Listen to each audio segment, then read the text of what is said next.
Hello and welcome to all my students. जैसा कि हमने वोकैब का सीरीज स्टार्ट किया है, ठीक है, जो भी वोकैब CHSL 2020 में आया हुआ है सारे वोकैब्स को कंप्लीट कर लेते हैं। तो आज मैं ट्राई करूंगी कि सिनोनिम्स कंप्लीट कर लेना। कल मेरे पास टाइम थोड़ा कम था तो मैंने सिनोनिम्स का सिर्फ 20 करवाया। ओके, टुडे विल प्लान, आज मैंने डिसाइड किया है कि आज पूरा खत्म कर लेना है, ठीक है। तो चलो without any waste of time series को कंटिन्यू करते हैं। जो स्टूडेंट्स नहीं देख पाए हैं, कल के वीडियो में वोकैब गया हुआ है, आई थिंक मैंने 20 करवाया था। थंबनेल में लिखा हुआ होगा वोकैबुलरी सीरीज या English vocabulary asked in CHSL 2020 pre exam. तो पहला वाला 20 देख लीजिएगा। और जो स्टूडेंट्स इस चैनल पे पहली बार आए हैं, फटाफट चैनल को सब्सक्राइब कर लेंगे। बेल आइकॉन है, प्रेस कर देना। अभी तो मैं लाइव नहीं आ रही हूँ, सारे रिकॉर्डेड वीडियोस ही डाल रही हूँ, तो बेल आइकॉन प्रेस किया रहेगा ना तो वीडियो का नोटिफिकेशन आपके पास पहुंच जाएगा।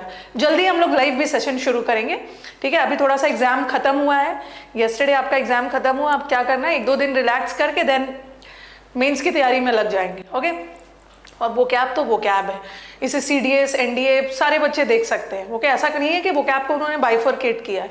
कल मैंने 20 वोकैब्स करवा दिया है, तो यहाँ से मैं स्टार्ट कर रही हूँ 21 से। और आज हम जितने भी हमारे सेट्स में वोकैब रिलेटेड टू सिनोनिम्स आए हैं इसको खत्म कर लेते। फिर कल हम लोग एंटेनिम्स करेंगे। एंटेनिम्स खत्म हो जाता है, then will switch over to one word substitution, then will be doing idioms and phrases, then we'll move to grammar, sentence improvement, spotting errors, ठीक है। तो सारी चीज़ों को करना है। चलो अब स्टार्ट किया जाए, थोड़ा सा स्पीड में चलते हैं ताकि हमारा सारा वर्ड कवर हो जाए। और सारे वर्ड्स मैंने 90% वर्ड्स आपको पढ़ा दिया है, बस जो भी एक आध नया दिख रहा है उसको नोट डाउन करना, ठीक है, ताकि वो वर्ड फिर से आए तो कन्फ्यूजन ना हो। चलो, डाइवर्ज, मैंने डाइवर्ज आपको बहुत बार बताया। Don't diverge the secret. Diverge का मतलब होता है ना किसी चीज़ को एक्सपोज करना, ठीक है, उजागर करना, अनवेल करना, किसी चीज को एक्सपोज करना, एक्सपोज तो लिख दिया, डिस्क्लोज करना, ये सब आपको बता दिया है, ठीक है। किसी चीज को रिवील करना, रिवील का मतलब भी है उजागर करना। तो डाइवर्ज का उल्टा क्या होगा, डाइवर्ज का सिनोनिम्स क्या हो गया, रिवील करना, एक्सपोज करना, डिस्क्लोज करना, किसी भी चीज को सामने लाना। और सप्रेस का मतलब है किसी चीज को दबाना, किसी को सबड्यू करना, दबा देना, किसी को सब्ज्यूगेट करना, हरा देना, दबा देना, ठीक है, डिफीट कर देना। इसका एक फ्रेजल वर्ब आता है, put down. The enemy was put down. Enemy को पुट डाउन किया गया मतलब सप्रेस किया गया, हरा दिया गया, डिफीट कर दिया गया। और कंसील तो पता है, ये इसका एंटेनिम है। इन्होंने सिनोनिम पूछा है बट कंसील इसका एंटेनिम है। कंसील का मतलब है छुपाना, ठीक है, किसी चीज को डिस्गाइज करना, छुपाना। ओके, और डाइवर्ज का एक और वर्ड होता है, ओवर्ट। ओवर्ट का मतलब भी होता है छुपाने के सेंस में, और कोवर्ट का मतलब है कवर करने के सेंस में। ओके, तो कवर करना, छुपाना। तो आंसर हमारा रिवील है, रिवील द सीक्रेट। सीक्रेट को रिवील करो, एक्सपोज करो। Next word is novice. Novice तो कितने बार आपने किया है, नोविस, नोव। मैंने आपको रूट वर्ड में आज से 1-2 साल पहले ही करवा दिया है। नोव का मतलब ही होता है, नोव रूट का मतलब होता है something which is very new. New नोव का से आपने देखा होगा novel corona virus novel corona virus, नया वायरस जो आया है। तो नोवल का मतलब भी होता है new. Come up with some novel ideas. Come up with some novel ideas मतलब कुछ नए आइडियाज बताओ। जैसे इनोवेटिव, देखो मैंने आपको बताया था, 2 वर्ड करवाया था, एक नोव और एक नियो। नोव और नियो, नियोलिथिक एज, नवपाषाण युग। तो नियो और नोव दोनों का मतलब होता है न्यू। इनोवेटिव में भी नोव है, इनोवेटिव में भी कुछ नया करना, रेनोवेट करना, अपने घर को नया लुक देना। फिर मैंने आपको नियो भी करवाया, नियोफाइट। नियोफाइट भी बिगनर है। नियोनेटल डिजीजेस, नियोनेटल डिजीजेस मतलब नियो का मतलब भी नया, नियोनेटल डिजीजेस मतलब जो न्यूली बॉर्न बेबीज में होता है। तो नोवाइस का मतलब क्या है, बिगनर है, जो अभी बिगनर है, अभी एक्सपर्ट नहीं है, बिगनर है, नया कदम रखा है, अभी रुकी है, रुक कर काम करता है। रुक कर काम करता है मतलब अभी बिगनर है वो, इनएक्सपर्ट है, अनस्किलफुल है, इनकॉम्पिटेंट है, टाइरो है, बहुत सारे वर्ड्स किया है आपने। एमेच्योर है, जो शौकिया तौर पे काम को करते हैं, प्रोफेशनल नहीं है, ठीक है। रूकी किया है, टाइरो किया है, बहुत सारे वर्ड्स है, डैबलर किया है। तो आंसर इज बिगनर। और इन्होंने ऑप्शन तो बहुत ईजी दिया है, आपने तो बहुत अच्छे वर्ड्स किए हैं, बट ऑप्शन इनका बहुत ईजी है। Next, mandatory. It's mandatory for you. Mandatory है मतलब ये आपके लिए नेसेसरी है, ठीक है, आपके लिए ज़रूरी है, आपको ये करना है, it's mandatory, it's necessary, it's obligatory, ये आपका ऑब्लिगेशन है, ये आपकी ड्यूटी है, ये इसे आपको करना ही, it's very essential for you, आपके लिए कोई भी चीज़ ज़रूरी है। तो इसका आंसर क्या होगा? इम्पेरेटिव। इम्पेरेटिव का मतलब भी होता है जो चीज़ आपके लिए बहुत ज़रूरी है, आपका कर्तव्य है, उसको आपको करना ही है, अननेसेसरी तो नहीं हो। ऑप्शनल का मतलब, ये तो एंटेनिम हो गया ना, ऑप्शनल का मतलब या कर भी सकते हो या नहीं भी कर सकते हो, बट ये तो आपके लिए ज़रूरी है। और व्हाट इज इम्परवियस? आपने साइंस में पढ़ा होगा इम्परवियस मेम्ब्रेन, जो वाटर को अलाउ नहीं करता है पास करने के लिए, उसी तरह व्यक्ति भी इम्परवियस होते हैं। इम्परवियस पर्सन ना, जिसको कोई फर्क नहीं पड़ता है, इनडिफरेंट है, रेजिस्टेंट है, जिसको कोई किसी चीज से फर्क नहीं पड़ रहा है। ओके, तो मैंडेटरी का मतलब होता है वेरी इंपॉर्टेंट, तो answer is imperative, it's your imperative, ये आपके लिए जरूरी है। अबोर्ड, ये तो मैंने क्लास में भी बताया है, गॉड का अबोर्ड। अबोर्ड का मतलब होता है ना अपने रहने की जगह, अबोर्ड का मतलब होता है ड्वेलिंग प्लेस। ड्वेलिंग प्लेस आपका रेसिडेंस, जहाँ पे आप रहते हो। जैसे गॉड का अबोर्ड कहाँ पे है? गॉड का रहने का जगह कहाँ है? हेवन है, हेवन, हेवन। और हम तो धरती पे रहते हैं, हमारे रेसिडेंस, रहने की जगह। Answer is dwelling. हैबिचुएशन मतलब अपने आप को किसी चीज का हैबिचुएटेड बना लेना, अपने आप को आदी बना लेना। अबोर्ड, अबोर्ड का मतलब होता है ना, जैसे शिप वगैरह पे अबोर्ड, जैसे शिप को बोर्ड करते हो, शिप को डीबोर्ड करते हो, तो ये अबोर्ड एज एन एडजेक्टिव है। शिप वगैरह पर आप चढ़े हुए हो, बैठे हुए हो, तो अबोर्ड है। और यानी तो एक टाइटल है, नाम है, नाम के सेंस में यूज करते हैं। तो answer is dwelling. Your dwelling मतलब आप रहते कहाँ पे हो, where do you dwell, where do you dwell, आप रहते कहाँ पे हो। Where do you put up, put up का मतलब भी है आपका residence. Where do you stay, तो ये ड्वेलिंग का मतलब होता है ना आपके रहने की जगह, इसको रेसिडेंस भी बोल सकते हो आपका। जैसे आर्कियाक इंग्लिश, आर्कियाक इंग्लिश मतलब ओल्ड इंग्लिश में हम इसको बोलते थे टेम्परेरी स्टे को क्या बोलते हैं? सोजोन। सोजोन का मतलब भी होता है कहीं पर आप थोड़े समय के लिए रुकते हो, ठीक है, ड्वेलिंग हो गया। नेक्स्ट, प्रोब, ये तो सब स्टूडेंट्स बना लेंगे। प्रोब का मतलब होता है जांच पड़ताल करना। ओके, प्रोब किया जा रहा है, इन्वेस्टिगेट किया जा रहा है, ये तो बना लो, इसमें कोई समझाने की बात नहीं, इग्नोर तो पता ही। प्रोब का मतलब होता है इन्वेस्टिगेशन, जांच पड़ताल।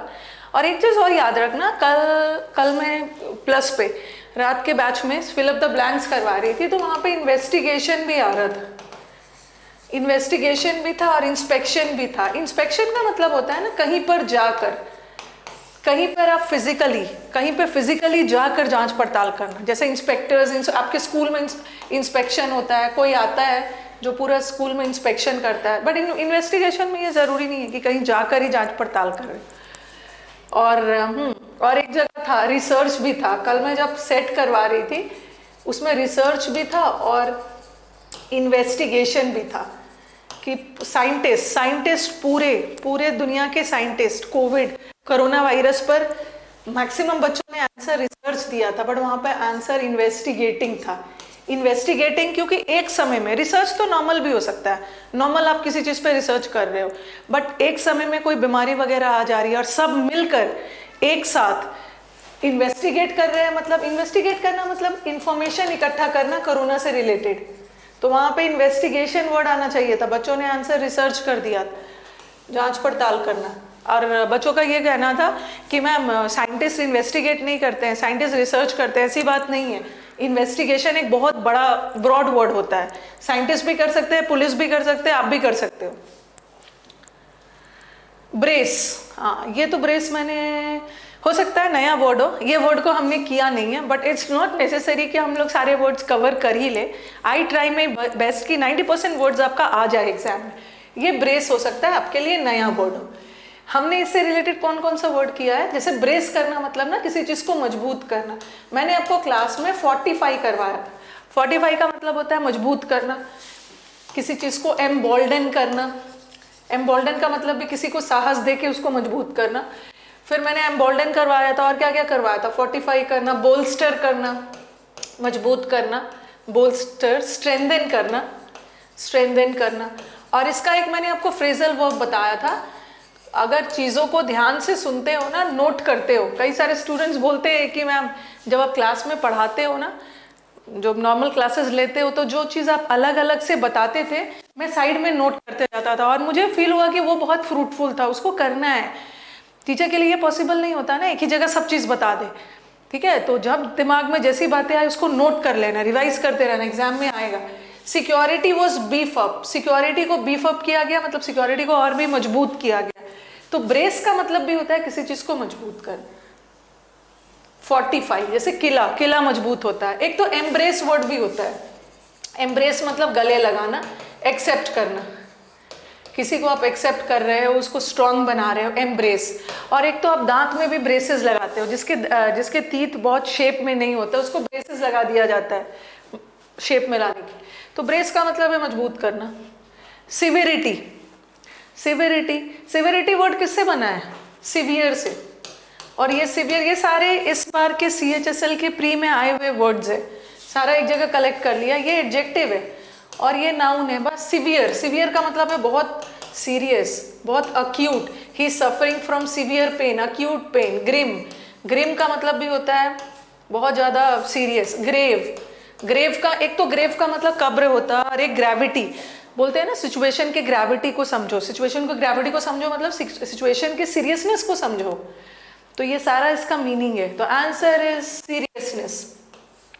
सपोर्ट और पेन तो पता है। एंग्विश का मतलब भी होता है पेन, सफरिंग, सफरिंग दुख दर्द, टॉर्चर, एक्सक्रूशिएशन, सबका मतलब है दुख दर्द, टॉर्चर करना, प्रताड़ित करना।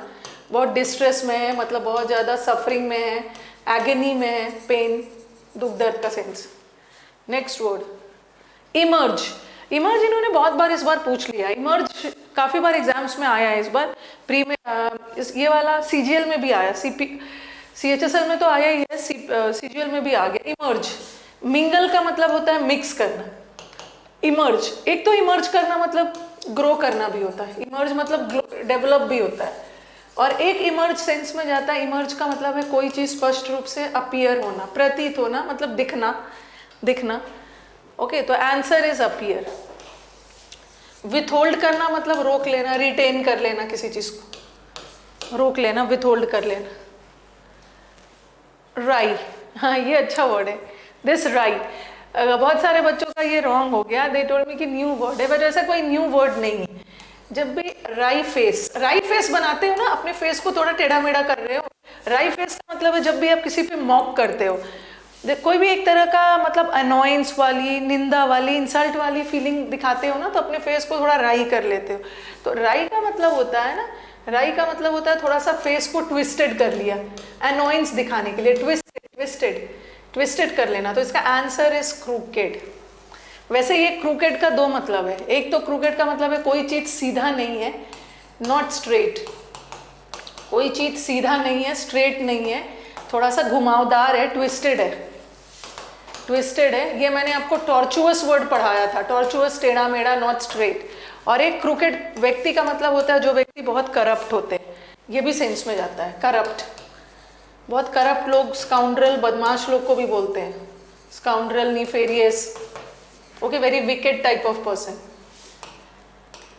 विकेड, दुष्ट, बदमाश, नीफेरियस, करप्ट, ये भी होता है। तो दिस क्रूकेड का दो मतलब होता है। एक क्रूकेड का मतलब होता है कोई भी चीज सीधा नहीं है, ट्विस्टेड है, ओके, एक तो ये होता है। और एक क्रूकेड का मतलब है व्यक्ति सीधा नहीं है, मतलब करप्ट है, दोनों सेंस में जाता है। तो राई का मतलब भी होता है ट्विस्टेड, तो आंसर इज दिस।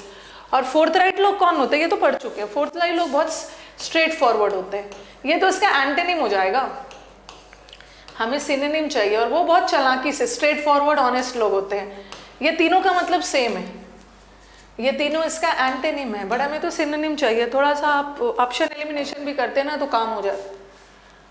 मेलिग्नेंट कई बार किया है, मैल वाला रूट वर्ड किया है, मैल का मतलब है बैड के सेंस में, और बेनी वाला वर्ड किया, बेनी का मतलब है गुड। मेलाइन नीचा दिखाना किसी को, मेलिग्नेंट का मतलब है impolite, unfriendly, impolite, unkind, unkind होना, इम्पोलाइट होना, बहुत रूड होना, रूड होना। तो इतना तो पता चल गया ना, ये नेगेटिव वर्ड है, ये तो ईजी है। और बेनिफिशियल पॉजिटिव वर्ड है, ये भी पॉजिटिव है, ये भी पॉजिटिव है, इनमें से नहीं होगा। विशियस का मतलब भी होता है very bad, very vicious circle, मतलब बहुत बैड, वेरी हार्मफुल, ये भी बदमाश के सेंस में, वेरी डायबॉलिकल, ये भी बदमाश के सेंस में, macabre, very evilish, vicious circle, vicious circle से बचना है मतलब बैड सर्कल से बचना है। तो वैसे भी दिमाग लगाते हो, ऑप्शन एलिमिनेशन से तो आंसर यही होगा, क्योंकि ये नेगेटिव वर्ड है और सारा ऑप्शन पॉजिटिव है और हम सिनोनिम्स कर रहे हैं। दर्द, ये तो बहुत बार बताया आपको, दर्द,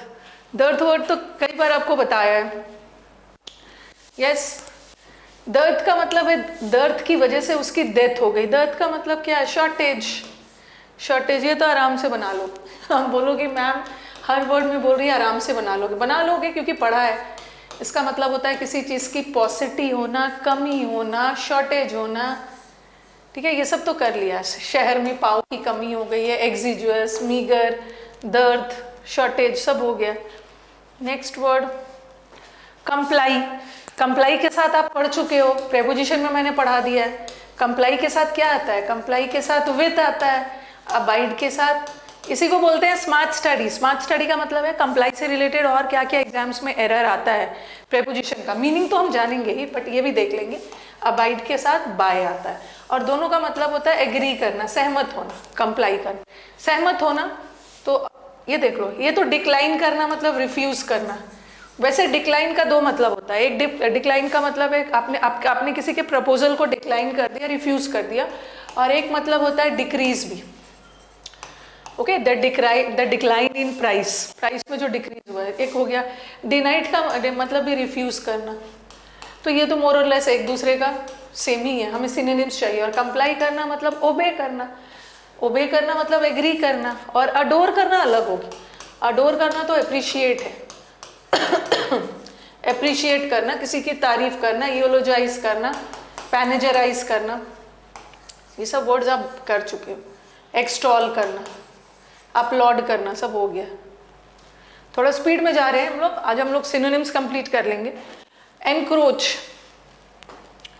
एनक्रोच, एनक्रोच, एनक्रोचमेंट, एनक्रोचमेंट मतलब अतिक्रमण।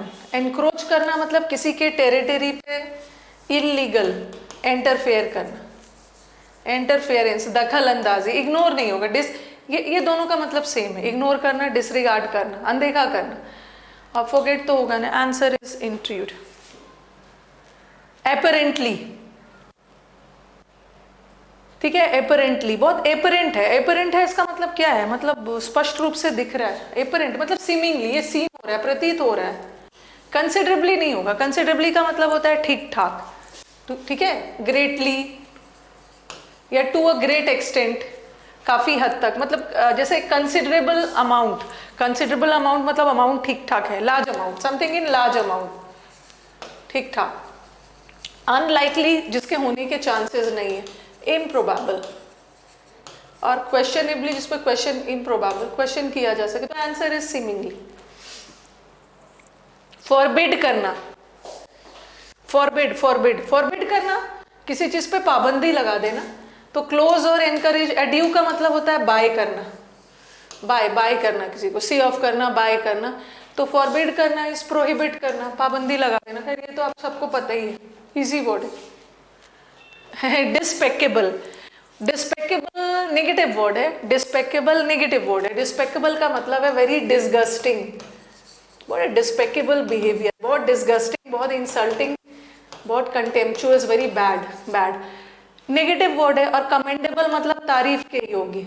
तो ये तो एक पॉजिटिव वर्ड है। और अभी हम सिनोनिम्स कर रहे हैं। जब हमारा वर्ड नेगेटिव है तो ऑप्शन भी तो नेगेटिव होगा। देखो कितना अच्छा बोला है, डिजायरेबल, पॉजिटिव वर्ड है। लॉडेबल मतलब तारीफ करना, अपलॉड करना, पॉजिटिव वर्ड है, तीनों नहीं होगा। Answer is contempt. कंटेम्प्ट मतलब कंडेम करना, निंदा करना, very insulting, very disgusting.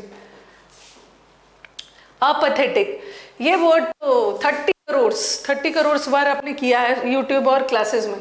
Pathy जब मैंने करवाया था, पैथी, पैथी का मतलब है फीलिंग, और अ का मतलब है नो फीलिंग। अपैथेटिक एटीट्यूड क्या होता है? किसी के प्रति उदासीन, no feeling, they are not having, very unconcerned, ठीक है, वेरी अनकंसर्न्ड, इनडिफरेंट, बहुत उदासीन वाली फीलिंग आ रही, कोई फर्क ही नहीं पड़ रहा है ना दूसरे के दुख दर्द से, ना दुख से मतलब है ना सुख से। वेरी डिस्पैशनेट लोग होते हैं, वेरी अनकंसर्न्ड होते हैं, कोई फर्क ही नहीं पड़ता। तो इसका आंसर क्या होगा? इनडिफरेंट। इरेगुलर तो जो रेगुलर नहीं है, नॉट रेगुलर, रुक रुक कर, रेगुलर नहीं हो रहा है। इंटरमिटेंट बोलते हैं, इंटरमिटेंट का मतलब भी है रुक रुक कर। स्पोराडिक, स्पोराडिक रेन, रुक रुक कर हो रहा है, लगातार नहीं हो रहा है। और इररेलिवेंट का मतलब है जो रेलिवेंट नहीं है, not related, okay, it's not related, जो उपयुक्त नहीं है, किसी चीज से रिलेटेड नहीं है। और इंस्टेनियस मतलब एट दैट वेरी मोमेंट, ठीक उसी समय, वेरी क्विक।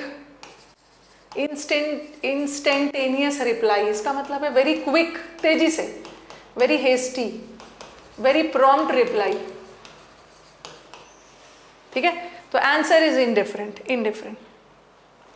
नेक्स्ट वर्ड, हाँ, स्पीड में देखो, अब आपका टाइम ना बहुत ज़्यादा ऑनलाइन में आपका टाइम वेस्ट नहीं करना है कि पूरे दिन बैठा बैठा के ऑनलाइन क्लासेस करवाना है। अब कोशिश करना है ना, मेंस आ रहा है, अब आपको मेरे से भी ज़्यादा आपको खुद से प्रैक्टिस करनी है। तो अब क्या करना है, कम समय में ज़्यादा कंटेंट आपको मिल जाए।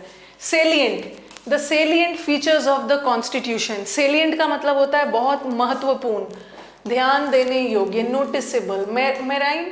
मेराइन एनिमल्स क्या होते हैं, जो पानी में रहते हैं। एक्वेटिक, एक्वेटिक एनिमल्स पानी से रिलेटेड है।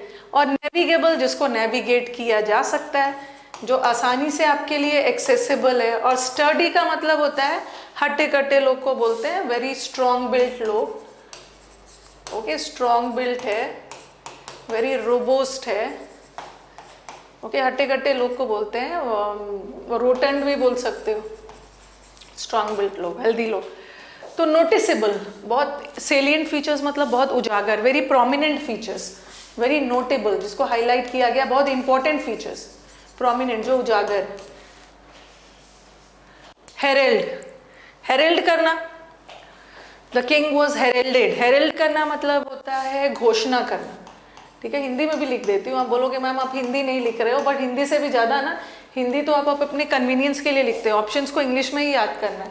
हेरेल्ड करना मतलब किसी चीज़ की पब्लिकली घोषणा करना, पब्लिकली घोषणा करना, प्रोक्लेम करना, प्रोक्लेम, घोषणा। Answer is this. और सप्रेस करना तो अभी बताया था, पुट डाउन करना, दबा देना किसी को। और हॉल्ट का मतलब तो स्टॉप, ट्रेन हॉल्ट पे आ गया, स्टॉप। अडेप्ट, अडेप्ट का मतलब ये भी बहुत बार किया है, अडेप्ट, अडेप्ट वर्ड मैंने काफ़ी बार आपको करवाया है। अगर आप यूट्यूब चैनल लगातार 2 ईयर्स से फॉलो कर रहे हैं, तो स्टूडेंट्स, क्लास में तो खैर बहुत सारा हो जाता है, बट मैंने कोशिश की है कि यूट्यूब पे भी बच्चों के पास मैक्सिमम कंटेंट जाए, तो 90%, 95% वर्ड हमने कवर कर लिया है। अडेप्ट, अडेप्ट का मतलब होता है बहुत एक्सपर्ट होना, इसी वर्ड से निकल के आया है एप्ट, इसका मतलब भी एक्सपर्ट, इसी वर्ड से निकल के आया है डेफ्ट, सबका मतलब है एक्सपर्ट। जब मैंने अड्रॉइट वर्ड पढ़ाया था ना, उसमें आपको पढ़ाया था, तो अडेप्ट का मतलब क्या होता है, जो लोग बहुत ज़्यादा प्रोफिशिएंट है, बहुत एक्सपर्ट होते हैं, स्किल्ड होते हैं। और क्लमजी का मतलब तो वेरी ऑकवर्ड है। Bull in China shop, bull in China shop का मतलब होता है बहुत ऑकवर्ड, क्लमजी, अटपटा, जो बहुत ज़्यादा स्किलफुल नहीं है किसी काम में, इन एक्सपर्ट, क्लमजी है, वेरी क्लमजी टाइप। और रफ तो पता ही है, ओके। तो चलो, अब मेरी क्लास है, आज तो मैंने डिसाइड किया था कि मैं आपको पूरा 60 वर्ड्स करवाऊंगी, but I have my class और मैं लेट हो जाऊंगी, ओके, मैं लेट हो जाऊंगी, इसीलिए मैंने डिसाइड किया चलो 40 रहने दो, 40 रहने दो, और भी आगे करवा दूंगी।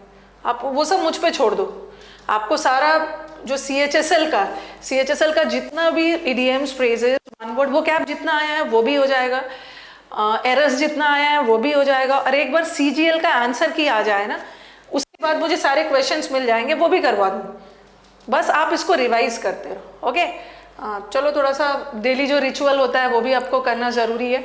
मेंस का बैच का काफ़ी सारे क्वेरीज आ रहे हैं कि मैम मेंस के बैच में हट के क्या होगा, कुछ डिफरेंट क्या होगा। ये तो बैच अटेंड करोगी तभी पता चलेगा ना, मेंस के बैच में क्या चीज़ डिफरेंट होने वाला है, ये तो बैच में आना होगा ना उसके लिए, ओके।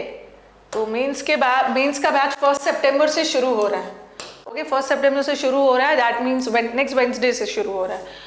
तो 8 से 9:30 का टाइम है, रात का बैच है, ओके। 8 to 9:30 PM का बैच है, तो यू आर वेलकम। और अभी एक जगह बता देती हूँ, एक ही जगह लिख के बता देती हूँ, अनअकैडमी में अभी क्या क्या बैचेस आएगा नेक्स्ट मंथ। एक तो मेंस का बैच आ रहा है, मेंस का ग्रामर प्लस वोकैब का आ रहा है। एक प्रैक्टिस बैच आ रहा है मेंस का, अरे प्री प्रैक्टिस हो, मेंस हो, सब सेम मेंस का। और एक फाउंडेशन बैच भी आ रहा है, काफ़ी दिनों से बच्चों का डिमांड आ रहा है मैम मेंस हमें फाउंडेशन चाहिए, हमें बेसिक से करना है। ठीक है, मेंस के बैच में ना थोड़ा सा ये सोच के पढ़ाना है कि आप स्टूडेंट्स प्री में तो इतना पढ़ चुके हो, मेंस का बैच थोड़ा सा, जैसे जो सब्जेक्ट वो पढ़ाने में मैं 5 दिन लगाती हूँ, 4 दिन 5 दिन लग जाता है, मेंस के बैच में 2 दिन में सब्जेक्ट वर्क हो जाएगा। ये कुछ नए नए कॉन्सेप्ट्स, नए क्या मतलब कुछ उलझाने वाले कॉन्सेप्ट्स। कभी कभी ऐसा लगता है ना कि आप एक्सपर्ट हो, आपको ये टॉपिक आपके टिप्स पे है, आराम से कर लोगे, बट ऐसा कुछ क्वेश्चंस अलग से आ जाता है जिसमें आप फंस जाते हो, तो वैसे ही वाला कॉन्सेप्ट्स। ओके, और यही सब्जेक्ट वर्ब को जब मैं फाउंडेशन में पढ़ाऊंगी ना, तो ये सोच के पढ़ाऊंगी कि बच्चे ने 10 साल से इंग्लिश नहीं पढ़ा है, बट इसमें तो डांट के पढ़ाना होगा ना, ये आपको प्री में पढ़ाया था ना, कैसे भूल गए। तो ये वाला वैसा टाइप वाला बैच होगा। तो इसकी टाइमिंग है 8 to 9:30 PM, ये मेंस का बैच है। और जो फाउंडेशन बैच स्टार्ट हो रहा है ना, और मेंस का बैच स्टार्ट हो रहा है 1 सितंबर से। लेकिन ये जो फाउंडेशन बैच है, ठीक है, अभी पुराना वाला फाउंडेशन बैच 8 सितंबर को ख़त्म हो रहा है, तो एंड हो रहा है, तो मैंने डिसाइड, इसका अभी लॉन्च नहीं हुआ है, बट इतना तो श्योर है ये 10 से 15 सितंबर के बीच में आ रहा है। फाउंडेशन बैच है, प्री प्लस मेंस, एकदम बेसिक से स्टार्ट होगा। आप बोलोगे मैम दोनों में डिफरेंस क्या है, तो एक बार मेंस का बैच में थोड़ा सा जो फाउंडेशन बैच 3 मंथ्स लगता है, मेंस का बैच 2 मंथ्स में ख़त्म हो जाए। टॉपिक्स का मेन पार्ट हम लोग करेंगे, ये मानते हुए कि प्री में आपने सब कर लिया। तो ये आपका अभी लॉन्च नहीं हुआ है, बट 10 से 15 के बीच में ये लॉन्च हो जाएगा, और इसकी टाइमिंग होगी 3:30 से 5। ओके, और ये 8 to 9:30, और प्रैक्टिस बैच 12 से 1 रहेगा।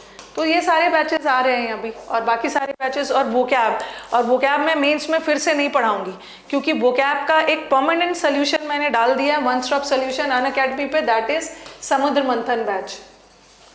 ठीक है, तो अब आपके पास फिर से वोकैब पढ़ने का टाइम नहीं है, ये बैच कर लो, उसके बाद आपका सारा प्रॉब्लम्स खत्म हो जाएगा वोकैब से रिलेटेड। इसका रिविजन करते रहना बार बार, और वोकैब का मैं प्रैक्टिस करवाऊंगी। फिर से वोकैब करेंगे ना तो मेंस का एग्जाम ही निकल जाएगा।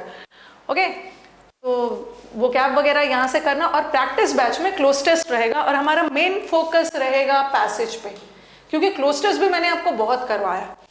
The students are enjoying cloze test, अब वो क्लोज टेस्ट में कॉन्फिडेंट हो गया, PQRS में तो बहुत ज़्यादा कॉन्फिडेंट हो गया इन सब। ओके, बस थोड़ा सा स्पीड बढ़ा लेना। अब हमारा फोकस रहेगा, हमें maximum 25 marks to 30 marks passage में लाना है। मेंस में मैक्सिमम फोकस रहेगा पैसेज पे, और इडियम्स और वन वर्ड पे। वन वर्ड तो कर ले रहे हो, इडियम्स में थोड़ा सा गड़बड़ हो जा रहा है, नया आ जा रहा है। और मेरे सारे बैचेस, आपको जितने भी मेरे बैचेस हैं ना, उसमें अलग अलग आपको एडमिशन लेने की ज़रूरत नहीं है, बस आपको ये कोड यूज़ करना है, रानी 10 कोड यूज़ करोगे, आपको मेरे सारे बैचेस मिल जाएंगे। 2 साल से मैंने जितना पढ़ाया है, वो भी जो बच्चे वर्किंग है, जिनको लाइव नहीं आना है, वो मेरे रिकॉर्डेड वीडियोस देख सकते हैं। बहुत अच्छे बैचेस आए हैं, प्री के भी, फिनिक्स बैच है, क्लासिक बैच है, बहुत सारे बैचेस हैं, तो वो सब देख लेना। लेकिन कोशिश करना ना कि जब भी आप रिकॉर्डेड देखो तो एकदम अपडेटेड वाला देखना, ऐसा नहीं है कि 1 साल पुराना वाला देखना, क्योंकि हर बैच में ना टीचर की भी, स्टूडेंट्स के साथ साथ टीचर की भी इम्प्रूवमेंट होती है। हर बैच में कुछ हम लोग नया कॉन्सेप्ट्स इंट्रोड्यूस करते हैं, चीज़ें और भी इम्प्रूव होते रहती है। तो एकदम जो भी देखना तो रिसेंट कंप्लीटेड, और अनअकैडमी पे बैच वगैरह कैसे देखना है, ये सब तो मैंने बता ही दिया है। ठीक है, और ये सारे आपके अनअकैडमी के बेस्ट एजुकेटर्स है, जिसमें मैं भी यहाँ पे हूँ एक। Best platform for SSC exams, best educators आपको दिख रहे हैं। फिनिक्स बैच तो बहुत अच्छा सा बैच है, आपको जब भी यस बैच अटेंड करना है ना रिकॉर्डेड, फिनिक्स देखना, क्योंकि यहाँ अलग अलग है। ओके, प्रैक्टिस अलग है, कॉन्सेप्ट्स अलग है, ये सारे आपके बैचेस है। और अनअकैडमी का सबसे इंपॉर्टेंट फीचर है डाउट फीचर। वैसे तो मैं डाउट क्लासेस रखती हूँ, बट अगर मैं नहीं डाउट बता पा रही हूँ ना, तो आप डाउट भेजोगे आराम से। जैसे कल मैंने डाउट बैच का ये फीचर का बच्चों से, अनअकैडमी वाले बच्चों से फीडबैक लिया था, तो बच्चों को ये बहुत पसंद आया। आज का डाउट वाला फीचर जो अनअकैडमी ने इंट्रोड्यूस किया है, ऑफलाइन और ऑनलाइन में क्या है, बस एक डाउट का ही रहता है। तो अगर टीचर नहीं आंसर कर पाते ना, तो अनअकैडमी की तरफ से आपके पास आंसर आ जाता है। उन्होंने अलग से टीचर्स रखा हुआ है डाउट सॉल्विंग के लिए, तो आप भेज सकते हो। ठीक है, डाउट का भी, और बच्चे हैप्पी है, बता रहे थे मैम हमें बहुत सेटिस्फैक्ट्री आंसर्स अच्छे से मिल जा रहा है। तो this is a good initiative on the part of Unacademy. अगस्त का ऑफर चल रहा है, 1 ईयर लेते हो 3 मंथ्स फ्री, 2 ईयर लेते हो 6 मंथ्स फ्री, CET में 2 साल का लेते हो 1 साल फ्री। तो बिगनर्स तो 2 साल का लेंगे ही, या 1 साल का भी लो, आपका जो मन है। चलो, और SSC कॉम्पैक्ट है, 12 o'clock चलता है। ओके, बस रानी 10 कोड आपको यूज़ कर लेना है, आपको सारा टेस्ट भी देते हो ना, इस कोड को यूज़ कर लेना। ओके, चलो मेरी क्लास है। Thank you everyone. अब मिलते हैं नेक्स्ट सेशन में वो कैप का। Thank you.